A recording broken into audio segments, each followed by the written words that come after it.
हरे कृष्णा। तो आज हम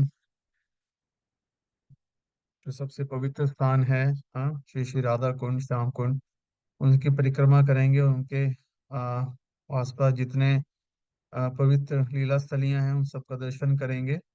तो लेट अस स्टार्ट। आज थोड़ा सा स्ट्रेच होगा, अराउंड 45 मिनट्स हमें लगेंगे आज ये पूरी परिक्रमा करने में। ओके, तो कौन पढ़ेगा? What is hand? Okay, Radhika Rani माता जी। ओके माता जी, आप पढ़िए। मैं सबसे पहले हैंड रेस किया था। अनम्यूट कर लीजिए।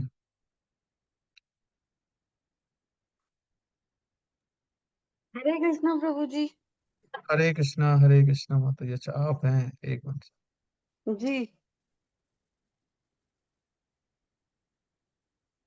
स्टार्ट करूं पढ़ना? हाँ, एक मिनट। अभी पहले दर्शन कर लीजिए। ये देखिए, ये जी। है ये श्याम कुंड, राधा कुंड। तो लेफ्ट साइड पे जो ऊपर के साइड नजर आ रहा है, दैट इज राधा कुंड। और इस साइड में जो है, राइट में बॉटम साइड पे, दैट इज श्याम कुंड। तो उसके बारे में आज हम पढ़ेंगे। और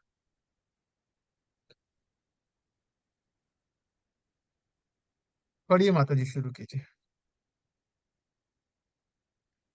यथा राधा प्रिया विष्णु सत्या कुंडम प्रियम तथा सर्व गोपीषु सेवका विष्णु विष्णु रत्न यतन वल्लभा। जिस प्रकार श्रीमती राधा रानी श्री कृष्ण को अत्यंत प्रिय है, उसी प्रकार उनका राधा कुंड भी उन्हें अतिशय प्रिय है। निश्चित ही समस्त गोपियों में श्रीमती राधा रानी अत्यंत प्रिय है। मिलन की उत्कंठा होते हुए परंतु विलग रहने के लिए बाध्य होने पर राधा कृष्ण ने राधा कुंड एवं श्याम कुंड का रूप ले लिया।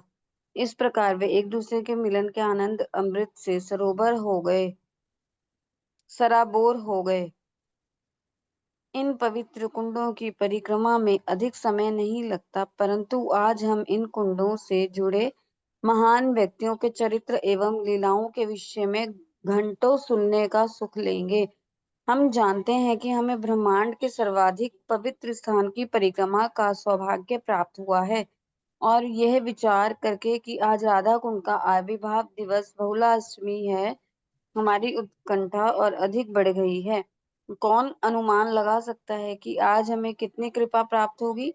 वैष्णव दिन दर्शिका के अनुसार आज श्री नित्यानंद प्रभु के पुत्र का आविर्भाव दिवस है। भक्ति रत्नाकर में वीरभद्र प्रभु की वृंदावन यात्रा का ब्यौरा मिलता है। प्रातःकालीन कक्षा में मैंने बताया कि तो आज भी राधा कृष्ण। हरे कृष्णा माता जी। तो आज जो है, तो आज भी बहुलाष्टमी है। हाँ, तो बहुत बहुत शुभकामनाएं सभी भक्तों को। तो बहुलाष्टमी, जैसा आपको ध्यान होगा, हमने 2 दिन पहले जो है, बहुला बहुला वन में थे जब हम। तो बहुला, तो किसी को याद है क्या क्या कथा हुई थी, लीला हुई थी बहुला वन में? हम्म कोई बताएगा? ध्यान है क्या हुआ था बहुला वन में? तो बहुला वन में जो है ना, गायें थी, वो एक्चुअल में गोपी थी बहुला। हाँ, तो वो जो है, उनको एक शेर पकड़ लेता है, और वो हम लेकिन कहते हैं कि पहले बछड़े को मैं, है ना, दूध पिला के वापिस आऊंगी। तो अपने सत्य वचन का पालन करती हैं। फिर भगवान भी वहां पे होते हैं, उनसे प्रसन्न होकर उनको अपनी पत्नी का, है ना, अगले वरदान देते हैं, लाइक दैट। बट उसके अलावा आज जो है, श्री श्री राधा कुंड का, श्याम कुंड का अपीयरेंस डे भी है। हाँ, तो अपीयरेंस, तो चलो अभी आगे पढ़ेंगे। मतलब चैतन्य महाप्रभु ने, जो लुप्त हो गए थे श्याम कुंड, राधा कुंड, उनको आज के दिन उन्होंने, तो मतलब अपीयरेंस दो तरीके से। एक तो है कि जब राधा और कृष्णा ने उनको प्रकट किया था, दैट इज ओरिजिनल अपीयरेंस था।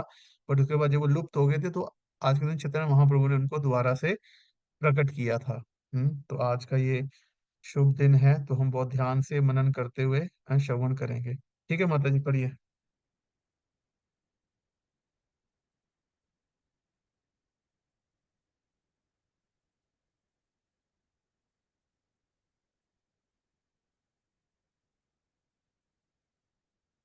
पढ़िए माता जी।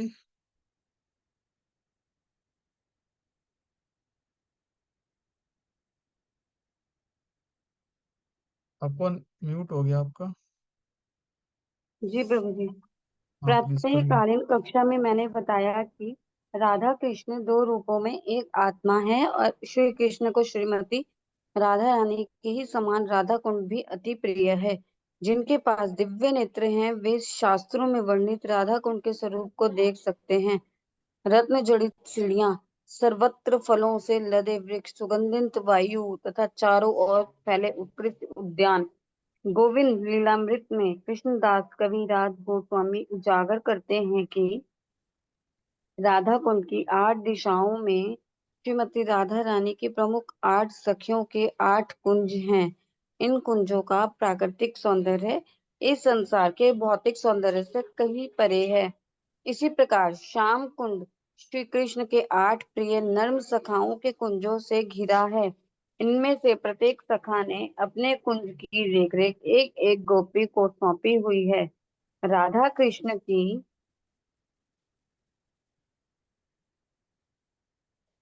लीलाओं को 8 प्रहरों में बांटा गया है। यहाँ राधा कुंड एवं आसपास के क्षेत्रों में अपराह्न समय इस दिव्य युगल की लीलाएं होती है। यह समय प्रातः, तो मुझे पता नहीं कितना लिखा है, बताओ जी, कितना लिखा है, कौन बताएगा। से आरंभ होकर अपराह्न तक रहता है। इन लीलाओं में से कुछ प्रमुख हैं, जैसे फूल चुनते समय झगड़ा, श्री कृष्ण की बंसी चुराना, जल क्रीड़ा, झूलन उत्सव तथा चौपड़ खेलना। हम जिन स्थानों पर जाने वाले थे मैंने प्रातःकालीन कक्षा में ही उनका संक्षिप्त ब्यौरा दे दिया, क्योंकि परिक्रमा के दौरान प्रत्येक स्थान पर रुकना और उसके विषय में बताना संभव नहीं हो पाता। यहाँ कुछ स्थान बहुत छोटे हैं और बहुला अष्टमी के कारण हमारे अतिरिक्त अनेक तीर्थयात्री यहाँ आए हुए हैं। कक्षा के पश्चात हम गोवर्धन परिक्रमा मार्ग से होते हुए राधा कुंड के लिए चल पड़े। पथरीली सड़कें हमें कुंड परिसर तक ले जाती हैं। सूरज अभी निकल रहा है, परंतु चारों ओर भक्ति में कार्यों की छटा दिखाई देती है। राधा कुंड आविर्भाव दिवस होने के कारण प्रवाह निरंतर कुंडों की ओर बढ़ रहा है। कुंडेश्वर महादेव, दक्षिण पश्चिम छोर से कुंड परिसर में प्रवेश करते हुए हम राधा गोकुलानंद मंदिर से गुजरे। हमने कुंडेश्वर महादेव को प्रणाम करके परिक्रमा आरंभ की। कुंडेश्वर महादेव उन 4 शिव मूर्तियों में से एक है जो अयोग्य व्यक्तियों को यहाँ प्रवेश करने से रोकते हैं। राधा कृष्ण मंदिर, राधा कुंड के तट अनेक मंदिरों से सजे हैं। थोड़ी दूरी पर एक संकरी गली में बाईं ओर राधा कृष्ण मंदिर है।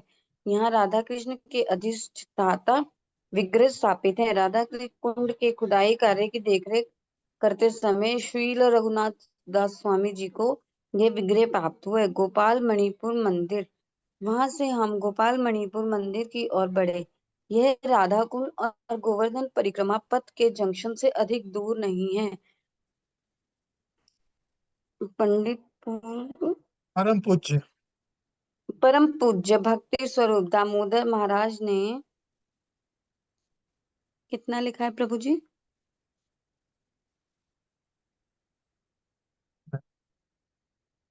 एक डिवोटी जो है इसके लिए रह सकते हैं। 1994 में। 1994 में यह स्थान प्राप्त किया था और मंदिर के पीछे ही उनकी समाधि है। मंदिर में प्रवेश करते ही हमारे हृदयों में श्रील प्रभुपाद के इस परम प्रिय सेवक की स्मृतियां ताजी हो उठी। वे वैज्ञानिक क्षेत्र में एक धुरंधर प्रचारक थे। हमें उनका अभाव बहुत खलता है। दाएं मुड़कर कुछ आगे चलने पर हम गोपनीय मंदिर तथा श्रील रघुनाथ दास स्वामी की समाधि पहुंचे। तो ये जो है ना, हिज होलीनेस भक्ति स्वरूप दामोदर महाराज, तो ये मतलब साइंटिस्ट थे, पीएचडी थे, और प्रभुपाद ने इनको सही सेवा दी कि साइंटिफिक प्रीचिंग करे हूँ। तो बहुत उन्होंने बहुत सारी मतलब कृष्णा कॉन्शियस को साइंटिस्ट को प्रीच करने के लिए उन्होंने भक्ति वेदांता इंस्टीट्यूट की भी ऐसी स्थापना की। बहुत सारी ऐसी बुक्स लगी। तो मतलब बहुत स्पेसिफिक प्रीचिंग करते थे ओनली टू द साइंटिस्ट।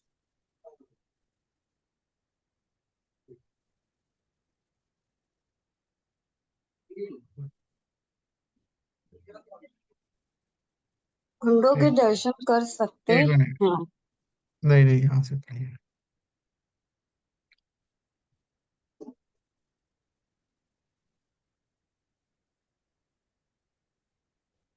गोपनीय मंदिर तथा श्री रघुनाथ पेन नहीं है माता गोस्वामी। जी, गोपीनाथ मंदिर है, गोपीनाथ। गोपीनाथ मंदिर तथा श्रील रघुनाथ दास गोस्वामी की समाधि। श्रील रघुनाथ दास गोस्वामी द्वारा भगवान की नित्य लीलाओं में प्रवेश करने के बाद उन्हें यहाँ श्याम कुंड पर समाधि दी गई। यह स्थान तीन गोस्वामी समाधि नाम से जाना जाता है, परंतु कुछ समय पश्चात रघुनाथ दास गोस्वामी जीव गोस्वामी के सम्मुख प्रकट हुए और राधा गोपीनाथ मंदिर में उनकी एक और समाधि बनाने का निर्देश दिया। इस समय हम जहाँ खड़े हैं वहां दूसरी समाधि है। यहाँ अहरनिश अखंड कीर्तन होता है। हरि नाम की मधुर ध्वनि इस आध्यात्मिक स्थली को और अधिक अलौकिक बना देती है। रघुनाथ दास गोस्वामी गौर लीला में श्री चैतन्य महाप्रभु अतरंग पार्षद रहे तथा राधा कृष्ण की लीलाओं में वे श्रीमती राधा रानी की प्रिय सहायिका श्री रति मंजरी थे। युवावस्था में ही गृहस्थ जीवन त्याग कर उन्होंने 16 वर्षों तक जगन्नाथपुरी में श्री चैतन्य महाप्रभु की अतरंग सेवा की। महाप्रभु द्वारा इस संसार से अपनी लीलाएं संवरण करने के पश्चात रघुनाथ दास उनके तीव्र विरह का अनुभव करने लगे। वे की चोटी से कूदकर अपना जीवन समाप्त करने का निश्चय कर लिया, परंतु रूप एवं सनातन गोस्वामी ने उन्हें ऐसा करने से रोक दिया। फिर वे श्याम कुंड पर रहकर पूर्ण वैराग्य युक्त जीवन व्यतीत करने लगे। यहाँ वे प्रतिदिन 3 घंटा श्री चैतन्य महाप्रभु की लीलाएं सुनाया करते। रघुनाथ दास गोस्वामी अपने महान भक्तिमय कार्यों के लिए संपूर्ण वैष्णव जगत में विख्यात हैं। यह उन्हीं की शुद्ध इच्छा का परिणाम है कि आज हम राधा कुंड के दर्शन करें। रघुनाथ दास स्वामी गोस्वामी के समय में राधा कुंड एवं श्याम कुंड चावल के खेतों में बने दो छोटे से तालाब थे। उनके मन में उन्हें विस्तारित करने की इच्छा इतनी तीव्र थी कि स्वयं भगवान श्री कृष्ण बद्रिका श्रम में एक धनी तीर्थ यात्री के स्वप्न में आया और रघुनाथ दास को धनराशि दान देने के लिए कहा। तीर्थ यात्री की कथा सुनकर गोस्वामी जी आनंद में भर उठे और उल्लसित मन से इन कुंडों का जीर्णोद्धार एवं सौंदर्य वर्धन किया। ठीक है माता जी, थैंक यू। हरे कृष्ण। हरे कृष्णा। हरे कृष्ण माता जी। कौन पढ़ेगा? ओके निकिता माता जी, आप अनम्यूट कर लीजिए। हरे कृष्ण प्रभु जी प्रणाम। हरे कृष्ण माता जी। तो यहाँ पे हम पहले दर्शन करेंगे श्रीला रघुनाथ दास गोस्वामी जी की, है ना, समाधि की। तो ये मेन जो अभी हमने देखा था, राधा कुंड श्याम कुंड के बीच में जो, है ना, स्थान था, वहां पे ये उनकी समाधि बनी हुई है, श्री रघुनाथ दास गोस्वामी जी की जय। और यहाँ पे 24 घंटे जो है, हाँ, कीर्तन है, चलता रहता है। चलिए माता जी पढ़िए। रघुनाथ दास गोस्वामी ने यहाँ 40 वर्ष रहकर भजन किया। वे सदैव विरह भाव में विन- विनम्र रहते।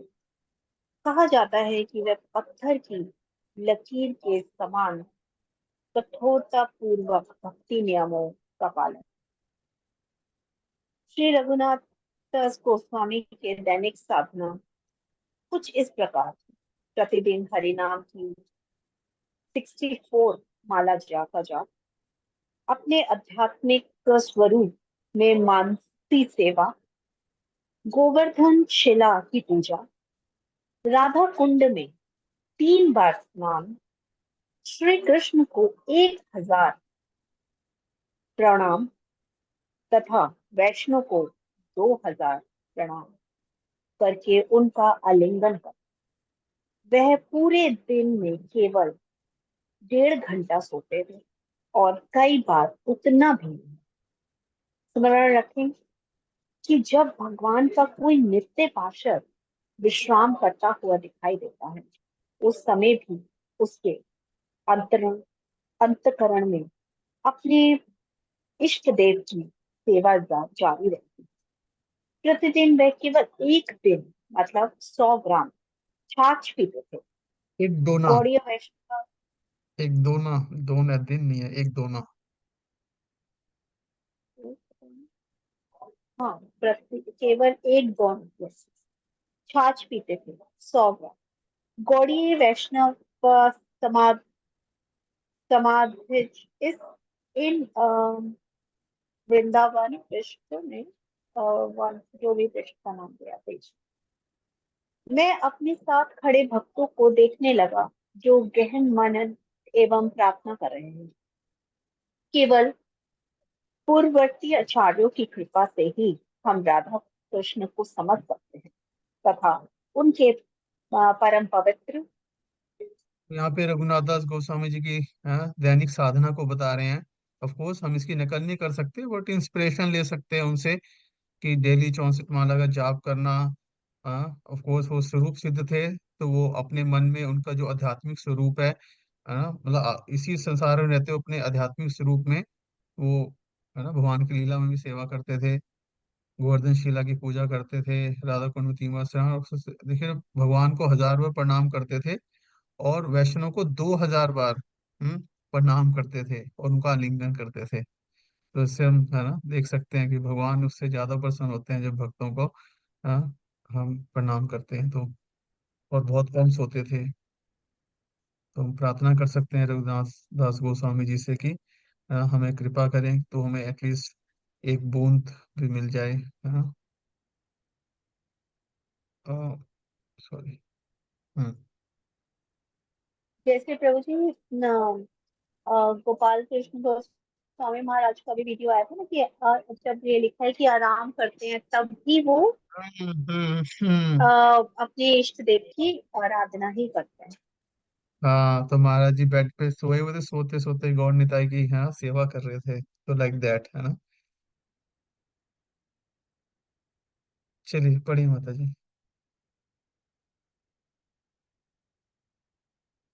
कर सकते हैं। इन स्थान पर रघुनाथ गोस्वामी की कृपा प्रचुरता से प्रवाहित होती है। वे हमारे प्रयोजन गुरु हैं। रघुनाथ दास गोस्वामी का स्मरण किए बिना हम राधा कुंड का विचार तक नहीं कर सकते। हमने सुंदर राधा गोपीनाथ का दर्शन लिया।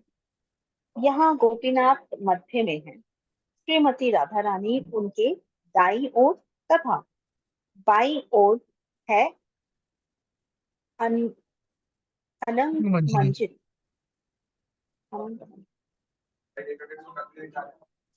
जौहर जानवा जौहर जानवा माता। जानवा माता बैठक। बाईं ओर बने द्वार में इस मंदिर से 12 आए बाहर आए।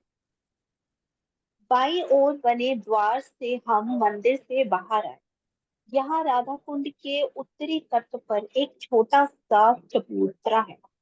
यही है जानवा माता की बैठक।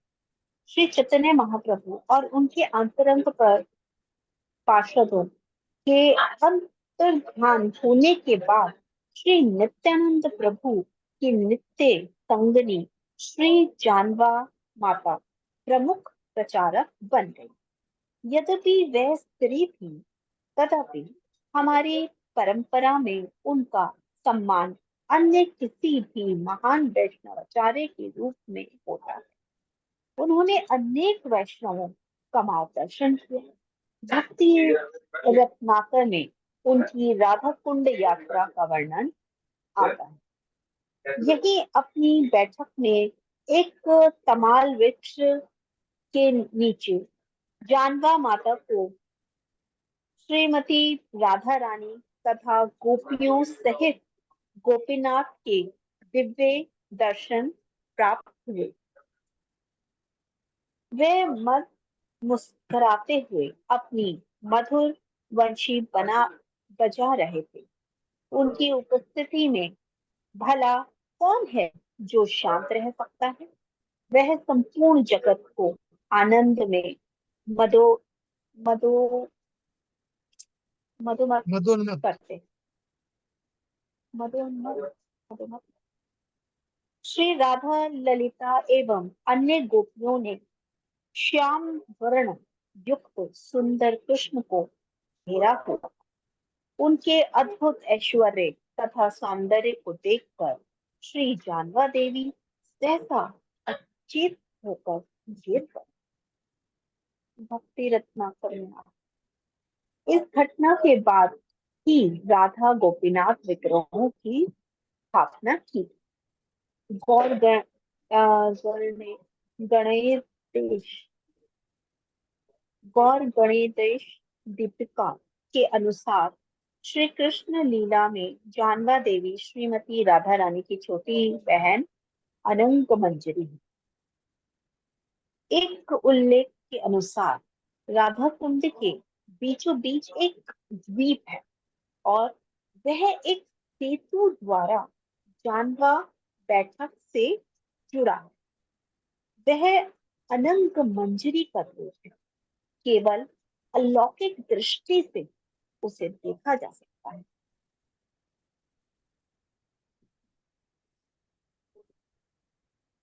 तो ये है श्रीमती जानवा माता, है ना, नित्यानंद प्रभु जी की संगिनी, उनकी पत्नी। और महान वैष्णव थी वो।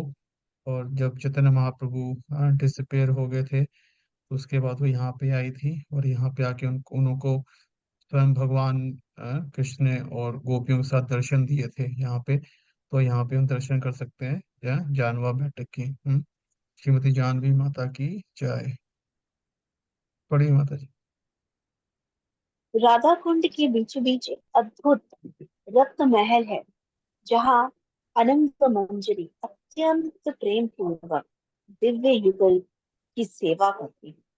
प्रेम एवं भक्ति के बिना भला कौन इस महल को समझ सकता।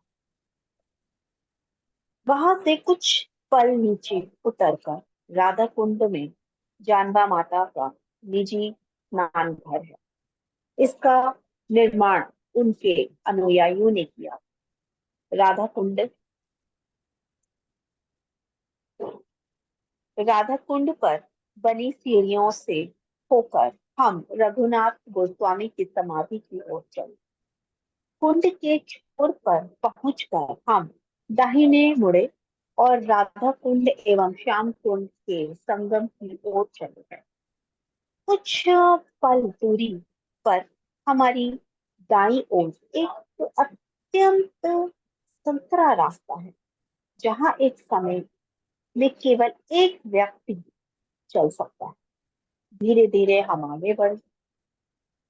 गोपाल ठीक है भट्ट माता जी। गोस्वामी। हरे ओके माता कृष्ण। जी, thank you, thank you, thank you माता हरे जी। कृष्ण। ओके शिखा माता जी, पढ़िए आप, अनम्यूट कर लीजिए। ओके राकेश प्रभु, आप इसके बाद पढ़िएगा, ठीक हरे कृष्ण प्रभु जी। है। हरे कृष्ण माता जी, प्लीज। गोपाल भट्ट गोस्वामी भजन कुटीर। हमारे बाईं ओर है श्रील गोपाल भट्ट गोस्वामी की भजन कुटीर।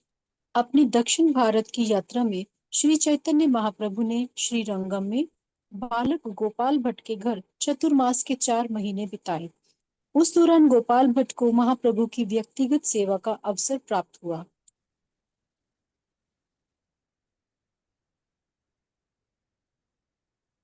महाप्रभु ने बालक को उसके माता पिता के देहत्याग के पश्चात वृंदावन आने का आशीर्वाद दिया।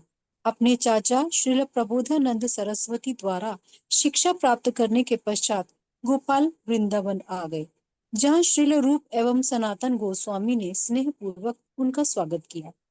3 गोस्वामी समाधि। कुछ पग आगे चलने पर 3 गोस्वामी समाधि है। इस परम पावन स्थल पर श्रील रघुनाथ गोस्वामी, श्रील कृष्णदास कविराज गोस्वामी तथा श्रील रघुनाथ भट्ट गोस्वामी की समाधियां हैं। इन 3 गोस्वामियों ने भिन्न भिन्न वर्ष एक ही तिथि को देह त्याग किया। आदर पूर्वक समाधि की परिक्रमा करके हमने दंडवत प्रणाम किया और इन आचार्यों से प्रार्थना की कि हम उनके अनुगत बनकर उनकी रचनाओं का ध्यान पूर्वक अध्ययन कर सकें। तो यहाँ पे हम दर्शन करेंगे 3 महान वैष्णव जो हैं, श्री कृष्णदास कविराज गोस्वामी जी, जिन्होंने चैतन्य चरितामृत की यहीं पे बैठ के, राधा कुंड पे बैठ के जो है रचना की। आई थिंक वो शायद उस स्थान आएगा भी, आएंगे। और रघुनाथ दास गोस्वामी जी के बारे में अभी हमने पढ़ाई, उनकी एक समाधि वहां पे थी और एक ये है।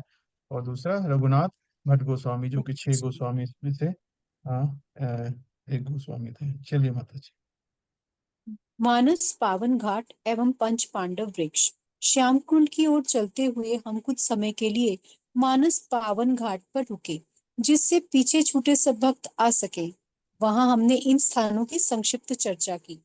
सूर्यदेव आकाश में ऊपर चढ़ चुके हैं, उनकी किरणें दोनों कुंडों की सतहों पर नृत्य करती दिखती है। गोविंद लीलामृत के अनुसार मानस पावन घाट सुबल सखा के कुंज में है और इसे श्रीमती राधा रानी को सौंपा गया है।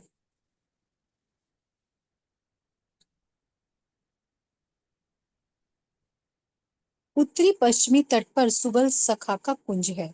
नाम है सुबलानंद। इसे श्री राधा ने स्वीकार किया था और इसे मानस पावन घाट भी कहते हैं। श्री राधा सदैव अपनी सखियों के साथ यहाँ स्नान करती हैं, क्योंकि इस जल में श्री कृष्ण के चरण कमलों से बहता मधु मिश्रित है। इसीलिए श्री राधा को यह जल श्री कृष्ण के समान ही प्रिय है। श्री गोविंद लीलामृत। राधा कुंड एवं श्याम कुंड की सुंदरता में तल्लीन पांचों पांडव घाट के निकट निवास करते हैं। श्याम कुंड की खुदाई के समय महाराज युधिष्ठिर रघुनाथ गोस्वामी के स्वप्न में आए और बताया कि वे 5 वृक्षों के रूप में अपने भाइयों के साथ वहां निवास करते हैं। उन्होंने रघुनाथ गोस्वामी से कहा कि वे उन्हें ना काटे। भक्ति रत्नाकर के अनुसार यहाँ पर श्याम कुंड के असम आकार का यही कारण है। इस समय वे वृक्ष दृष्टि से ओझल हो चुके हैं। रघुनाथ गोस्वामी एवं विश्वनाथ चक्रवर्ती ठाकुर की भजन कुटीर। जहां हम खड़े हैं उसके एक ओर रघुनाथ गोस्वामी की भजन कुटीर है। हमने झुककर दंडवत प्रणाम किया। उठते ही हमें सामने दीवार में बनी एक सुंदर मूर्ति दिखाई पड़ी, जिसमें भक्ति एवं लीला की प्रत्येक बारीकी को सावधानी पूर्वक उतारा गया है। रघुनाथ गोस्वामी कुंड के तट पर जप एवं ध्यान करके पूर्णतः संतुष्ट रहते। एक दिन जब वे ध्यान में लीन थे, एक नर और मादा बाघ कुंड में अपनी प्यास बुझाने आए, परंतु ध्यान में तल्लीन रघुनाथ गोस्वामी पूरी तरह इससे अनभिज्ञ थे। यह देखकर श्री कृष्ण स्वयं वहां प्रकट हुए और जल पी रहे पशुओं पर दृष्टि रखने लगे। उसी समय सनातन गोस्वामी वहां आए और उन्होंने पूरा दृश्य देखा। श्री कृष्ण उन पर मुस्कुराए और बाघों के जाने के बाद अदृश्य हो गए। तब सनातन गोस्वामी ने रघुनाथ को समझाने का प्रयास किया कि वे अपने लिए कुटिया बना ले, जिससे भगवान को उनकी चिंता ना करनी पड़े। एक एक मिनट अन्य माता जी, अवसर पर एक मिनट, ये दर्शन कर सकते हैं पहले यहाँ पे। ये देखिए, ये लीला जो है यहाँ पे, रघुनाथ दास गोस्वामी जी भजन कर रहे हैं और यहाँ पे बाघ आ गए थे, तो भगवान स्वयं आगे अपने भक्त की रक्षा के लिए। तो और ये दूसरी लीला आएगी जो राधा रानी उनको छांव देने आ रही हैं, हाँ, प्रोटेक्शन के लिए। तो इतने प्रिय भक्त थे वो। बड़ी। एक अन्य अवसर पर रघुनाथ गोस्वामी दोपहर की कड़ी धूप में बैठे ध्यान कर रहे थे। श्रीमती राधा रानी उनके पीछे से आई और अपने पल्लू को उनके सिर पर रखकर छांव देने लगी। वे स्वयं पसीने से लथपथ थी। पुनः सनातन गोस्वामी ने यह दृश्य देखा। कुछ समय पश्चात श्रीमती राधा रानी सनातन गोस्वामी पर मुस्कुराई और चली गई। इस समय सनातन गोस्वामी ने भगवान की प्रिय संगिनी को कष्ट देने के लिए अपने इस महान मित्र को फटकारा और पुनः उनसे कुटिया बनाने का आग्रह किया। रघुदास गोस्वामी मान गए और इस स्थान पर कुटिया बनाकर भजन करने लगे। हाँ, तो भक्त का जो भाव होता है, ये नहीं वही सोचता है कि हाँ आके मेरी रक्षा करो। बट मतलब सनातन गोस्वामी कह रहे हैं कि अच्छा नहीं है, आप भगवान से सेवा ले रहे हो, उनको कष्ट पहुंचा रहे हो। भक्त का कार्य होता है भगवान की सेवा करना, ना कि उनसे सेवा, हाँ, लेना है। लेकिन भगवान इतने महान है, और राधा रानी जैसे यहाँ पे आके कर रही हैं। बड़ी माता जी। बाई और बाईं ओर श्रील विश्वनाथ चक्रवर्ती ठाकुर की कुटीर है, जिन्होंने रघुनाथ गोस्वामी के जाने के लगभग 1.5 शताब्दी बाद यहाँ रहकर भजन किया। राधा कुंड एवं श्याम कुंड के यह परिक्रमा मार्ग की दिशा में आगे बढ़ते हुए हम गौर गदाधर मंदिर तथा उसके निकट बनी श्रील कृष्णदास कविराज गोस्वामी की भजन कुटीर पर रुके। कृष्णदास कविराज गोस्वामी भजन कुटीर। श्री नित्यानंद प्रभु ने कृष्णदास कविराज गोस्वामी को उनके बंगाल स्थित घर का त्याग करके वृंदावन जाने का निर्देश दिया। यद्यपि वे अत्यंत वृद्ध हो चले थे, तथापि उन्होंने नित्यानंद प्रभु के आदेश का पालन किया और राधा कुंड के तट पर रघुनाथ गोस्वामी का आश्रय लेकर निवास करने लगे। रघुनाथ गोस्वामी की कथाओं तथा दैनंदिनी से प्रेरित होकर कविराज गोस्वामी ने अपने अंतिम दिनों में चैतन्य चरित्रामृत की रचना की। इसे समस्त वैष्णव ग्रंथों का शिरोमणि माना जाता है। इसी स्थान पर उन्होंने गोविंद लीलामृत की भी रचना की। अपनी वृद्धावस्था में उन्होंने जिस हृदय स्पर्शी तथा गहन नम्र भाव से चैतन्य चरित्रामृत की रचना की, उसका अनुभव आप स्वयं इस पुस्तक को पढ़कर ले सकते हैं।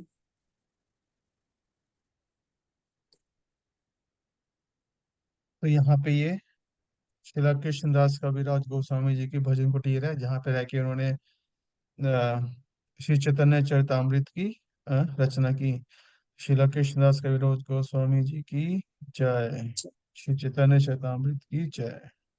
प्रभु जी, ये राधा कुंड के पास ही है? हाँ, वहीं पे तो है, बिल्कुल राधा कुंड पे ही है। जो अच्छा। जहाँ पे बता रहे थे ना, पंच पांडव हैं, वहीं हाँ जी। वहीं पे है बिल्कुल। अच्छा अच्छा। मेरा यह कहना कि मैंने लिखा है मिथ्या अनुमान है, क्योंकि मेरा शरीर तो लकड़ी की कठपुतली के समान है। मैं वृद्ध और जरा द्वारा पीड़ित हूँ। मैं प्राय अंधा और बधिर हूँ। मेरे हाथ कांपते हैं और मन बुद्धि स्थिर नहीं है। मैं दिन रात कभी भी मर सकता हूँ। मैंने पहले भी अपनी अक्षमता का वर्णन किया है, तथापि मैं क्यों लिख रहा हूँ, इसका कारण सुने।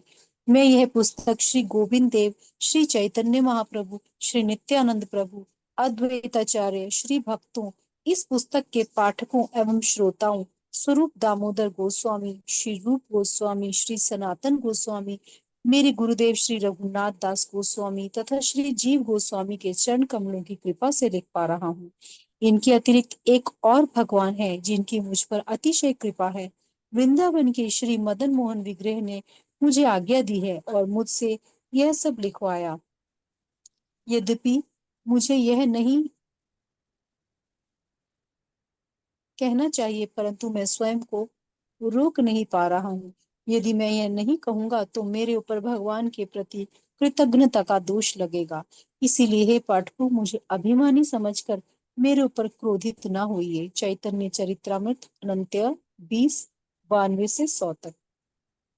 तो यहाँ पे हम भाव दे सकते हैं कृष्ण कविराज गोस्वामी जी। आल्दो चैतन्य चेतावनी तो अपनी इतना मास्टरपीस है, उन्होंने पूरी फिलॉसफी है ना और लीलाएं प्रेजेंट की हैं। तो लेकिन है ना, वो लोग कह रहे हैं कि मैं इसके जो है बिल्कुल भी लायक नहीं हूँ एक्चुअल में। तो मतलब एक्चुअल में उसको ऐसा फील कर रहे हैं कि एक्चुअल में हाँ, भगवान ने सब कुछ किया है। अपनी व्रज हम्म। परिक्रमा के दौरान श्रील राघव पंडित, नरोत्तम दास ठाकुर और श्रीनिवास आचार्य यहाँ आए और रघुनाथ दास गोस्वामी एवं कृष्णदास कविराज गोस्वामी से भेंट की। किस प्रकार इन महान वैष्णवों ने परस्पर एक दूसरे की सराहना तथा व्यवहार किया, इसका विस्तारित हृदय स्पर्शी विवरण भक्ति रत्नाकर में प्राप्त होता है। श्रीनिवास आचार्य एवं नरोत्तम दास ठाकुर को कुछ अन्य कुंड एवं लीला स्थलियां दिखाने के बाद वे उन्हें रघुनाथ गोस्वामी से मिलवाने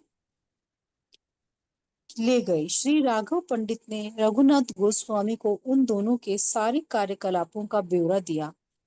इसे सुनकर उनका हृदय प्रफुल्लित हो उठा। श्रीनिवास आचार्य एवं नरोत्तम दास ने ससम्मान भूमि पर गिरकर रघुनाथ गोस्वामी के चरण कमलों पर दंडवत प्रणाम किया। श्रीनिवास आचार्य एवं नरोत्तम दास ठाकुर से मिलकर रघुनाथ दास गोस्वामी प्रसन्न थे। यद्यपि वृद्ध अवस्था के कारण वे अत्यंत दुर्बल हो गए थे, तथापि उन्होंने खड़े होकर उनका आलिंगन किया। तब उन्होंने अत्यंत मंद स्वर में श्रीनिवास आचार्य से बात की। कृष्णदास कविराज भी वहां आए थे। श्रीनिवास आचार्य एवं नरोत्तम दास ठाकुर ने उन्हें प्रणाम किया और उन्होंने उन दोनों को गले से लगाया। श्रीनिवास आचार्य की अद्भुत भक्ति के कारण कृष्णदास कविराज उन्हें अपने प्राणों से भी अधिक प्रेम करते थे। भक्ति रत्नाकर। ठीक है माता जी, thank you. Hare Krishna. Hare Krishna. Okay, Rakesh प्रभु। हरे कृष्णा प्रभु जी। हरे कृष्ण। गोवर्धन जीवा। हम कुछ पग चलकर मुड़े और एक छोटे से मंदिर में प्रवेश किया। वहां गिरिराज की जीवा की पूजा होती है। रघुनाथ दास गोस्वामी नहीं चाहते थे कि लोग अपने दैनिक कार्यों के लिए राधा कुंड का जल प्रयोग में ले, इसलिए उन्होंने निकट ही एक कुआं खुदवाने का निश्चय किया। खोदते समय मजदूरों ने एक बड़े पत्थर पर चोट मारी और उसमें से रक्त बहने लगा। रघुनाथ दास गोस्वामी ने तुरंत खुदाई बंद करवा दी।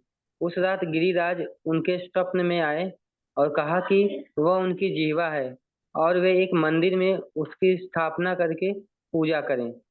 हमने उस गोवर्धन शिला से प्रार्थना की कि जिस पर आज भी रक्त चिन्ह देखे जा सकते हैं। तो देखना चाहेंगे आप, गोवर्धन जी की जीवा के यस दर्शन करना प्रभु। चाहेंगे? हम्म। हाँ प्रभु जी। ठीक है, तो ये आगे हैं गोवर्धन जी की जीवा।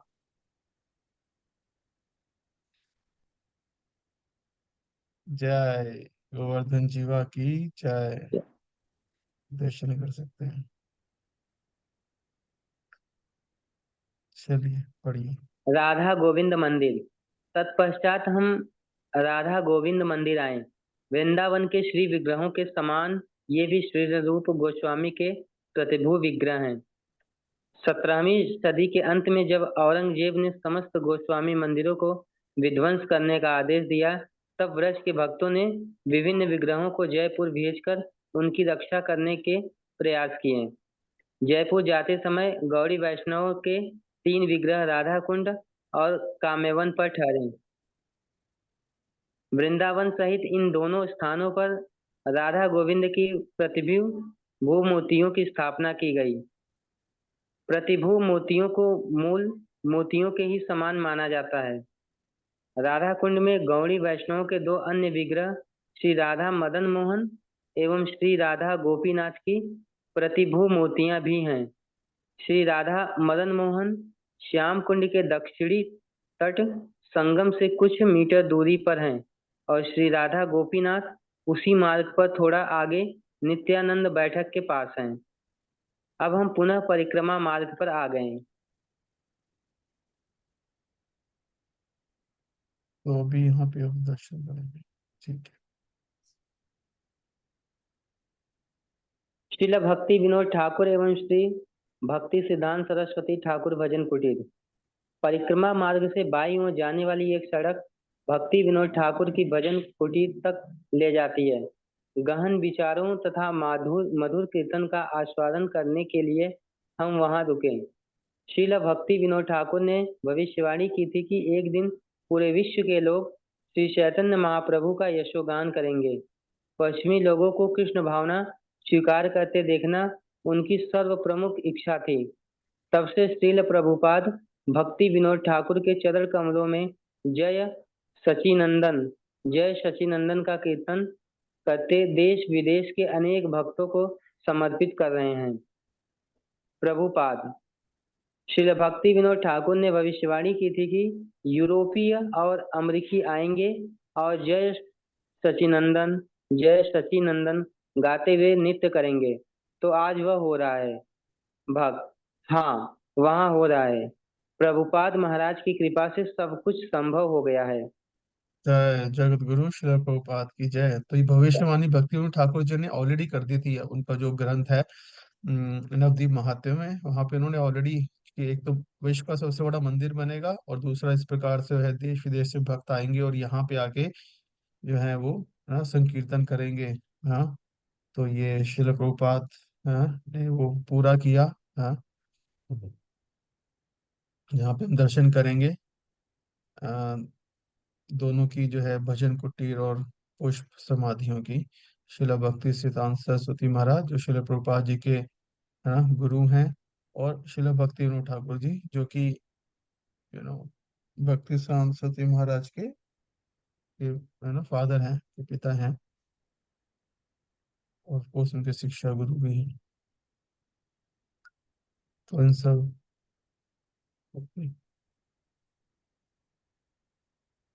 प्रभुपाद ओह, जब ये लोग कीर्तन नृत्य करते हैं मैं केवल भक्ति विनोद ठाकुर का स्मरण करता हूँ। बस मैं भक्ति विनोद ठाकुर से प्रार्थना करता हूँ, अब ये आपके आश्रय में आए हैं, इन्हें संरक्षण दें। बस मैं और अधिक क्या कर सकता हूँ? मैं इससे अधिक कुछ नहीं कर सकता। तो प्रातःकालीन ये शहर सबसे मायापुर। ये तो ये देखिए ना, प्रभुपाद का मूड है ना, मतलब यही मूड होता है कि जैसे है ना, वो जिनको भी शिष्य बना रहे हैं, जिनको भी प्रीच कर रहे हैं, तो वो ये कह रहे हैं कि नहीं, कि वो मेरे शिष्य नहीं है, या मैं है ना, वो मेरे संरक्षण में नहीं है, वो मैं उनको ऑफर कर रहा हूँ, हाँ, भक्ति विनोद ठाकुर जी को, कि वो उनके उनके भक्त हैं, उनके शिष्य हैं। मैं तो हाँ कुछ नहीं कर सकता। तो ये बेस्ट मूड होता है ना, प्रचार में या गुरु बनने में, कि उनको ना ऑफर कर रहे हैं आगे, परंपरा को ऑफर कर रहे हैं, दैट्स इट, ये नहीं कि हम अपने को ऑफर कर रहे हैं। So this is very important. चलिए पढ़िए श्रील मुझे। श्रील भक्ति सिद्धांत सरस्वती ठाकुर भी कार्तिक में यहाँ आया करते। उनकी अनेक निजी वस्तुएं जैसे उनकी छड़ी, खड़ाऊं, मेज, कुर्सी, आराम कुर्सी और यहाँ तक कि राधा कुंड की पहली फ्लश टॉयलेट यहाँ देखने को मिलती है। एक भक्त ने अपने हाथों में श्रील भक्ति सिद्धांत सरस्वती ठाकुर की खड़ाऊं पकड़ी है। भक्त पंक्ति में उनके पास जाते हैं और उन्हें अपने सिर से स्पर्श करवाकर आगे बढ़ जाते हैं। इन दोनों आचार्यों की पुष्प समाधि भी यहाँ देखने को मिलती है। एक दृष्टि से राधा कुंड स्थान का उद्गम है। इसी के तट पर श्रील प्रभुपाद को पहली बार पुस्तक प्रकाशन का आदेश मिला था। यह हमारे संप्रदाय के अनेक आचार्यों का निवास भी है और वे सदैव यहाँ वास करते हैं।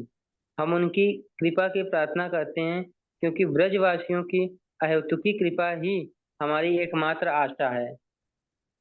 प्रभुपाद जी को यहाँ कार्तिक में परिक्रमा के लिए आए हुए थे, जब भक्ति श्रीनाथ सरस्वती महाराज, तो प्रभुपाद भी उनसे यहाँ पे मिलने के लिए आए थे। और फिर यहाँ पे उन्होंने उनको इंस्ट्रक्शन दी थी फर्स्ट टाइम, कि you print books and teach in the western world. पढ़िए कुछ। जगन्नाथ मंदिर। परिक्रमा मार्ग पर लौटकर थोड़ी ही दूरी पर बाईं ओर हमने भगवान जगन्नाथ, सुभद्रा मैया तथा श्री बलराम के दर्शन किए। प्रत्येक वर्ष रथ यात्रा के दिन भगवान को हाथ से खींचे जाने वाले रथ में विराजमान कर परिक्रमा मार्ग पर भ्रमण कराया जाता है। जीव गोस्वामी भजन कुटीर। कुछ ही आगे हमारी दाईं ओर श्रील जीव गोस्वामी की भजन कुटी का प्रवेश द्वार है। जीव गोस्वामी श्रील रूप गोस्वामी के छोटे भाई, अनुपम के पुत्र तथा 6 गोस्वामियों में सबसे छोटे थे। उन्होंने कुंडों की खुदाई तथा उनके व्यवस्थापन में रघुनाथ दास गोस्वामी के साथ बहुत समय बिताया। रूप एवं सनातन गोस्वामी के तिरोभाव के पश्चात वे समस्त वैष्णवों के आचार्य बने। कुटीर के भीतर श्री चैतन्य महाप्रभु के विशाल चरण चिन्ह हैं, जिन्हें जगन्नाथ पुरी से लाया गया है। यही एक छोटा राधा दामोदर मंदिर भी है। हम्म। ठीक है, अभी 2 पेजेस और हैं, तो सभी भक्त ध्यान से सुनेंगे, हैं, ठीक है, सोना नहीं है और थकना नहीं है, ठीक है। हम तो एक्चुअल परिक्रमा नहीं कर रहे हैं, तो लेकिन मेंटली भी नहीं थकना है, ठीक है। फिजिकली तो हम आराम से बैठे हैं, लेकिन मेंटली, ये नहीं कि मेंटली थक जाए, नींद आ जाए, थकावट हो जाए, हाँ। तो ध्यान पूर्वक हैं सुनेंगे, तो इतना अब सौभाग्य हमारा, यही बैठे सारे वैष्णवचार्यों की कृपा प्राप्त कर रहे हैं। देखिए ये है ना, 6 गोस्वामी, रूप जय गोस्वामी। गोस्वामी, हाँ, सनातन गोस्वामी जी, और रघुनाथ दास गोस्वामी, रघुनाथ भट्ट गोस्वामी, हाँ, और गोपाल भट्ट गोस्वामी, रघुनाथ भट्ट गोस्वामी, तो ये 6 गोस्वामी की वजह से, या उनकी शिक्षाओं की, हाँ, वजह से ही आज हम भक्ति कर पा रहे हैं। चलिए पढ़िए प्रभु जी आप। ललिता कुंड। जीव गोस्वामी की भजन कुटीर के ठीक सामने सड़क के उस पार ललिता कुंड एवं ललिता मोहन मंदिर है। ब्रज भक्ति विलास में कहा गया है कि ललिता देवी ने अपना कुंड बनाने के लिए राधा कुंड एवं श्याम कुंड से जल लिया। गोपी कूप एवं माधवेंद्रपुरी बैठक। वहां से परिक्रमा मार्ग हमें श्याम कुंड के पूर्वी छोर पर ले जाता है। यही गोवर्धन की जीवा मिली थी। यह स्थान गोपी कूप कहलाता है। कूप अर्थात कुआं। सड़क के दाईं ओर बनी एक संकरी गली में वह स्थान है जहां गोवर्धन परिक्रमा के दौरान माधवेंद्रपुरी बैठा करते थे। उनकी बैठक को इंगित करता एक छोटा सा स्मारक यहाँ बना है। माधवेंद्र पुरी ने ब्रह्म मध्व गौड़ी संप्रदाय में संन्यास लिया और इस परंपरा को भक्तिमय माधुर्य, प्रेम एवं विरह भावों से ओत-प्रोत कर दिया। इस प्रकार उन्होंने श्री चैतन्य महाप्रभु के अवतरण हेतु भाव का प्रकाशन एवं मंच तैयार किया। महाप्रभु ने उन्हीं के शिष्य ईश्वरपुरी से दीक्षा स्वीकार की। तमाल ताल। परिक्रमा मार्ग पर लौटकर कुछ आगे जाने पर हम तमाल ताल पहुंचे। यह तमाल वृक्ष श्याम कुंड के तट पर स्थित है और राधा कुंड एवं श्याम कुंड की खोज के पश्चात श्री चैतन्य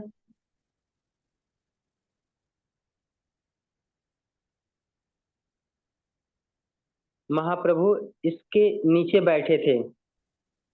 शिल भक्ति सिद्धांत सरस्वती ठाकुर ने यहाँ श्री चैतन्य महाप्रभु के संगमरमर में ढले चरण चिन्हों की स्थापना की है। तो महाप्रभु यहाँ के पे रह के, वृंदावन तो यहीं पे इसी तमाल वृक्ष के नीचे बैठ के चैतन्य महाप्रभु देख रहे थे, तो उन मतलब उन्होंने राधा कुंड और श्याम कुंड के जो लुप्त हो गए थे, तो उन्होंने यहीं से देखा कि ये अभी जो अभी आगे घटना आएगी बताएंगे कैसे हुआ ये वो तमाल वृक्ष है। पढ़िए मुझे।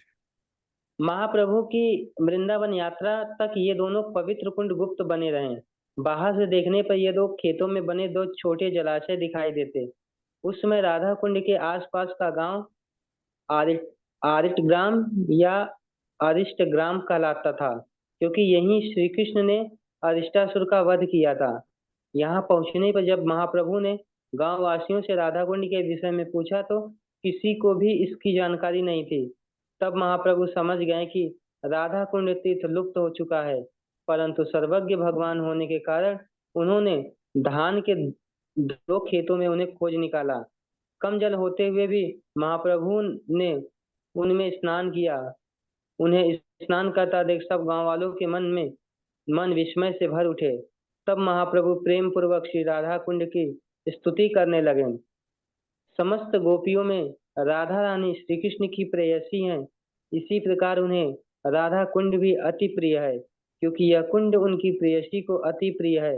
वस्तुतः जिस व्यक्ति ने अपने जीवन में एक बार भी इस जल में स्नान किया है, श्री कृष्ण उसे राधा रानी जैसा दिव्य प्रेम प्रदान करते हैं। चैतन्य चरितमृत। संगम। हम मदन मोहन मंदिर से आगे बढ़े। इस मंदिर में सनातन गोस्वामी के प्रिय श्री राधा मदन मोहन के प्रतिभू विग्रह हैं। दाएं मुड़कर कुछ सीढ़ियां नीचे उतरने के बाद हम राधा कुंड एवं श्याम कुंड के बीच बने संगम मार्ग पर आ पहुंचे। हमारा परिक्रमा दल राधा कुंड के दक्षिणी तट के साथ चलने लगा और हम कुछ समय के लिए वहां रुके। स्थानीय पंडों ने हमारी ओर से श्रीमती राधा रानी को प्रार्थना की। कुंड की सीढ़ियां श्रद्धालुओं से पटी हैं, परंतु फिर भी भक्तों को प्रसन्नता है कि उन्हें इस उत्सव में भाग लेने का अवसर मिला।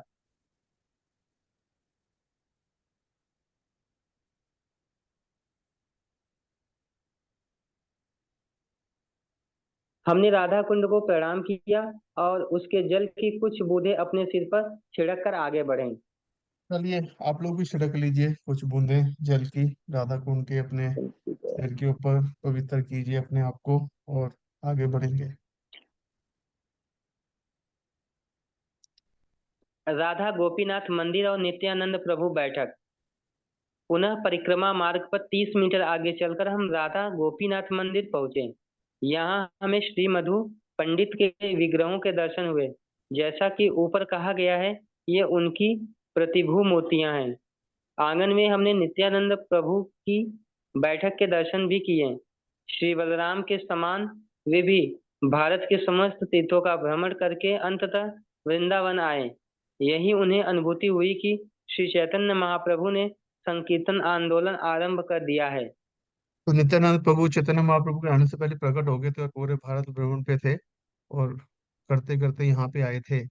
और फिर उनको पता चल गया था कि महाप्रभु मतलब प्रकट तो हो गए थे, लेकिन तब तक वो निमाई थे और वो स्कॉलर थे, तब तक उन्होंने अपना भक्त का रूप नहीं दिखाया था। लेकिन अब इसके बाद नित्यानंद प्रभु वापस बंगाल चले जाते हैं।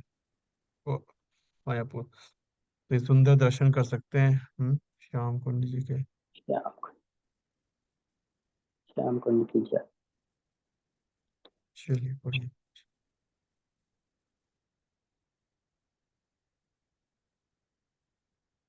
यहाँ से वे सीधे नवद्वीप पहुंचे। वहां नंदन आचार्य के घर उन दोनों का प्रेम पूर्ण मिलाप हुआ।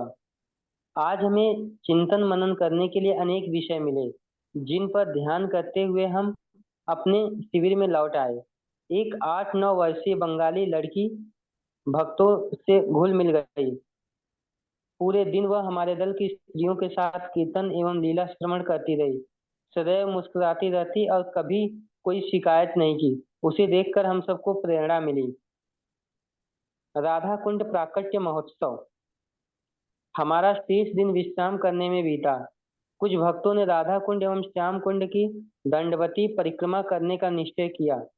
कल रात कुछ भक्त गोवर्धन परिक्रमा के बाद बीमार हो गए थे, परंतु आज दोपहर बाद मिले विश्राम के बाद मुझे सब भक्त उत्साही दिखाई पड़े। प्रत्येक भक्त अर्धरात्रि राधा कुंड स्नान के लिए उत, उत्कंठित हैं। पूरा गांव कीर्तन की ध्वनि से जीवंत है। दूर दराज से आए लोग गोवर्धन परिक्रमा कर रहे हैं और उस दौरान उनके कीर्तन की विशिष्ट शैलियों को सुना जा सकता है। सहसा यह ठीक है बाबू जी, यहीं पे विराम देंगे। उसके बाद महाराज कुछ वहाँ का और डिस्क्रिप्शन बता रहे हैं, बट हरे कृष्णा प्रभु।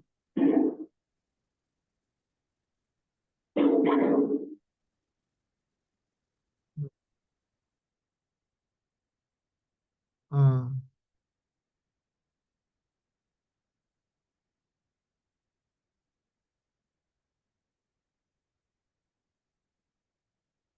तो एक बार, नहीं इसमें आप एक बार राधा कुंड के पेरेंट्स की कथा है वो पढ़ लेते हैं एक बार, है ना, then we'll close। यहाँ से ये पढ़ लीजिए। आ,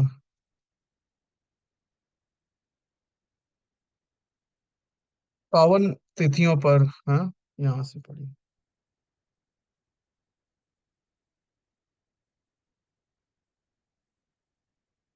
ओके, चलिए आप पढ़िए सुषमा माता जी, फटाफट पढ़िए प्लीज।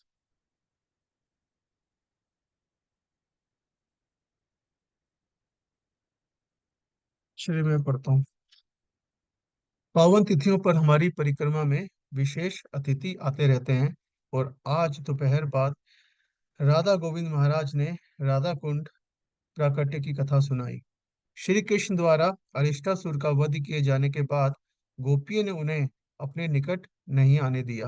गोपियों का कहना था कि अरिष्टासुर चाहे असुर ही क्यों न था, वो बैल के रूप में था, और इसलिए इस पाप से मुक्त होने के लिए श्री कृष्ण को सारी पवित्र नदियों में स्नान करना होगा। केवल तभी वे पुनः उनका संग करने के योग्य हो सकेंगे। परंतु श्री कृष्ण व्रत छोड़कर तीर्थ यात्रा नहीं करना चाहते थे। उन्होंने अपनी एड़ी से धरती पर प्रहार किया और श्याम कुंड का निर्माण हो गया। तब समस्त पवित्र नदियां मूर्तिमती स्वरूप में वहां प्रकट हुई और कुंड को अपने जल से भर दिया।